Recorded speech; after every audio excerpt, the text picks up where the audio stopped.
Recientemente se filtró un documento en el cual 7 trabajadores del Banco Central de Venezuela, en conjunto con otros economistas, abogados, internacionalistas, contadores y filósofos, plasmaron recomendaciones para atender la coyuntura económica.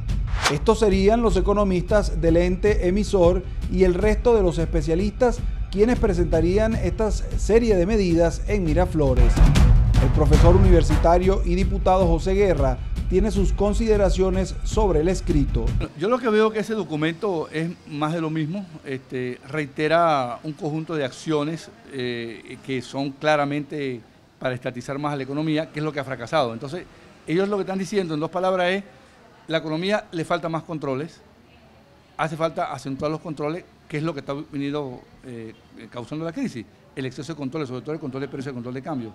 De manera tal que yo pienso que es un documento que si llegase a aplicarse esas medidas, agravarían la crisis en lugar de solventarla.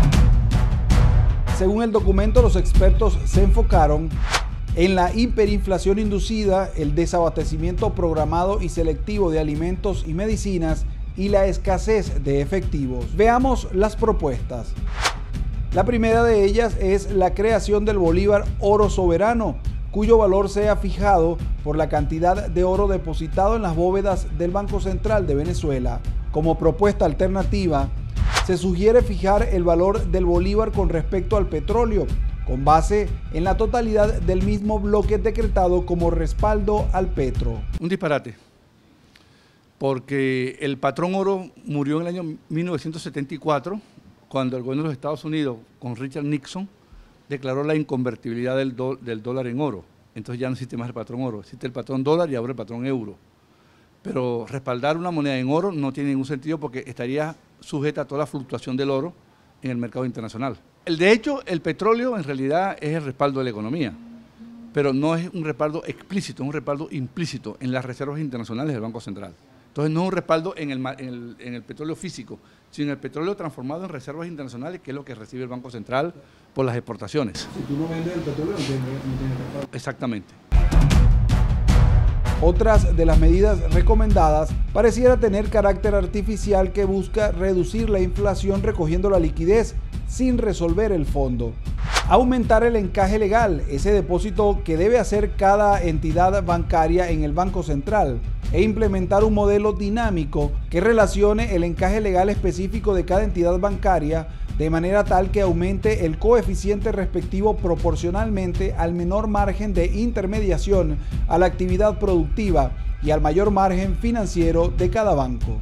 Eso es, la medida de aumento del encaje lo que persigue es secar liquidez, subtraer liquidez de la economía, pero eso tiene un efecto, que es que sube las tasas de interés.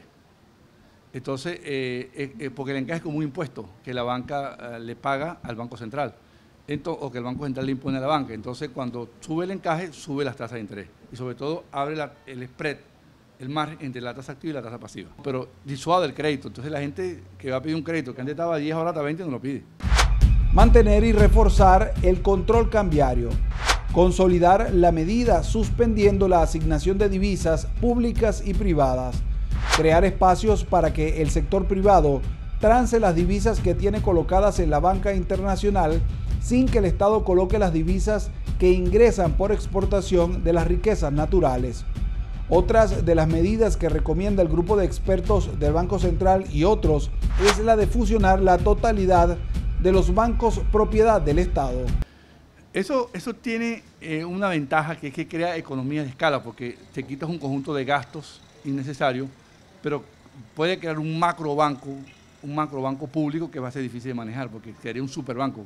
Pues sería la función del Venezuela, el de la Fuerza Armada, el de Tesoro y el Bicentenario. Entonces sería un superbanco que yo creo que va a ser muy difícil que se pueda manejar.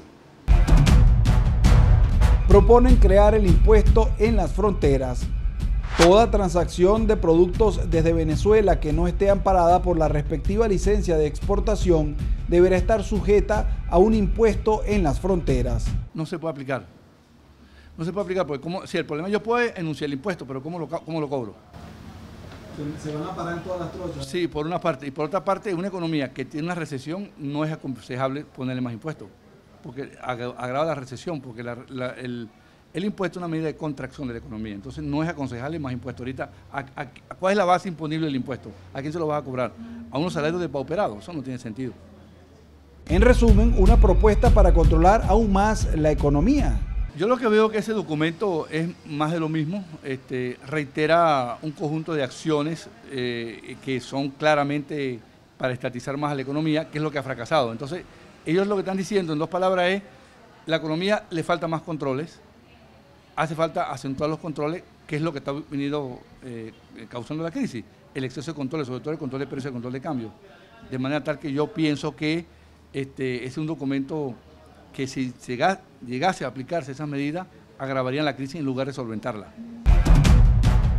No pareciera haber algo distinto en esta propuesta realizada en el Banco Central y que sería presentada en Miraflores, de lo que hemos venido observando a lo largo de estos últimos 20 años.